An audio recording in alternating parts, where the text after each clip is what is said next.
তো কোথায় সবাই আমার বন্ধুরা কেমন আছেন? ভালো আছেন নিশ্চয়ই। তো আজকে কি বানাই ভাবতে ভাবতে দেখছি পটলের এক গাদা খোসা হয়েছে। পটলের তরকারি করেছি।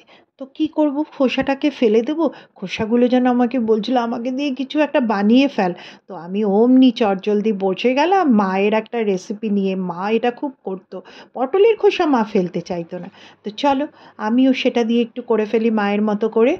তবে মায়ের মতো হয়তো টেস্ট হবে না, কিন্তু মায়ের মতো করে আমি বানাবো। তো কড়াই গরম জলের মধ্যে ওটাকে একটু ফুটিয়ে নেব। জলের মধ্যে পটলের খোসা আর অল্প একটু নুন দিয়ে খোসাগুলোকে ফুটিয়ে নেব। খুব বেশি ফোটাতে হবে না, কিন্তু মোটামুটি একটু, যাকে ব্লাঞ্চড করার মতো একদম হালকা, জাস্ট একটা ভাপিয়ে নেওয়া যাকে বলে। তো এবার মিক্সিং জারের মধ্যে এই ভাপানো পটলের খোসাগুলোকে দিয়ে দেব। তার মধ্যে কয়েকটা রসুনের কোয়া দিয়ে দেব। আর দেব হচ্ছে কালো সর্ষে আর কাঁচা লঙ্কা, নুন, মিষ্টি। মিষ্টি কিন্তু দিতে হবে একটু, না হলে না স্বাদটা ব্যালেন্স হবে না। তো দেখুন আমি বেশ খানিকটা কিন্তু রসুনের কোয়া দিয়ে দিলাম, তারপরে দিয়ে দিলাম কালো সর্ষে, আর দেব হচ্ছে কাঁচা লঙ্কা বাটা, নুন আর অল্প একটু মিষ্টি। তো এইগুলো সব কিছু দিয়ে আমি মিক্সি জারে এটাকে ঘুরিয়ে নেব, মোটামুটি একটা পেস্ট করে নেব। তারপরে ওটাকে টালাতে হবে। তো এটা না দারুণ লাগে, আপনারা একবার বানিয়ে খেয়ে দেখবেন। সত্যি বলছি, পুরো ভাতটা এটা দিয়ে খেয়ে উঠবেন। মানে এটা শুধু শুধুও খেয়ে নেওয়া যায়, আমার ছেলেরা কিন্তু তাই খেয়েছে। শুধু শুধু খেয়ে নিয়েছে, জানেন তো। মানে আমি দিয়েছিলাম, আমি জানি অল্প অল্প দিয়ে ভাতটা মেখে খাবে না, তারাও সেটা খাওয়ার পর বলছে আরও দাও আরও দাও। তো মোটামুটি আমার একবেলাতেই বেশ অনেকটা, বুঝতেই পারছেন পেস্টটা দেখে কতটা মতো হয়েছিল। তো সেটা শেষ হয়ে গেছিলো। আর বাচ্চারা খেলে মায়ের মন তো কতটা খুশি হয় বুঝতেই পারছেন, সেই রান্নাটা বারবার করতে ইচ্ছা করে। তো চলুন এবার তেলের মধ্যে কালো জিরা দিতে হতো, কিন্তু কালো জিরা না আমার ছিল না। আর শুকনো লঙ্কাও আপনারা ফোড়ন দিতে পারেন, ভালো লাগে। কিন্তু আমি দিইনি, যেহেতু আমি লঙ্কা বাটাটা দিয়েছিলাম, কাঁচা লঙ্কা বাটা বেশ খানিকটা বাটা আমার রয়েছে বলে আমি কাঁচা লঙ্কা বাটাটাই দিয়ে দিয়েছিলাম। তো সেই জন্য আর বেশি ঝাল দিলাম না, কারণ ঋদ্ধি খাবে তো, ছোট ছেলে। তো এর মধ্যে একটু হলুদ দিয়ে দিলাম। এইবার আমরা দিয়ে দেব হচ্ছে যে পেস্টটা করে রাখলাম ওই পেস্টটা।